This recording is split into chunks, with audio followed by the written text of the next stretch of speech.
Ayan, so dito tayo ngayon sa mga ways kung paano mo mamahalin yung tao ng tama. With Tagalog translation. Yes. Number one. If you truly love the person, love the person.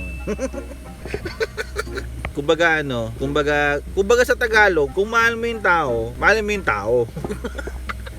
Yun na yun eh. If you love the person, love the person. Kung mahal mo yung tao, mahalin mo yung tao. Yeah, number 2. Ano ba number 2? Ayun, if you love the person, pray for the person. Kumbaga, kung mahal mo yung tao, pagdasal mo. Para, di ba? Maganda yung mahalan nyo. At least may blessing, di ba? You love the person, pray for the person. Yan, pa isa. If you love the person, love the family. Yan. Kumbaga sa Tagalog, if you love the... Tagalog. Kung mahal mo yung tao, mahalin mo yung pamilya niya. Yan. Yan ang pinakamaganda. Yan. Lahat ng mga ways, ito na ang pinakamaganda. Kung mahal mo yung tao, mahalin mo yung pamilya niya. Yan ang pinaka-solid. Okay, meron pa isa. Number 4 to number 4. If you love the person, love your friends. Ay, love your friends. Gago mali. If you love the person, love his or friends. Kumbaga sa Tagalog, kung mahal mo yung tao, mahal mo yung kaibigan niya. Kamay ako. If you love the person, love your friends. Ayun, so may isa pa, number, ano ba to? 5 na ba to? Oh, 5 na. If you love the person, I love you. De.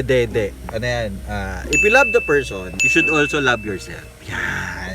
Huwag nakakalimutan. Dapat di natin makalimutan ng ating mga selves, mga sarili. And kung baga sa Tagalog, kung mahal mo yung tao, kailangan mahalin mo rin yung sarili mo. Yan ang wag niyong pababayaan yung sarili niyo. Kasi kung di mo mahal yung sarili mo, hindi ka matututo magmahal ng tao. Yeah! Sabi ko sa inyo, di ba? Go down, yo!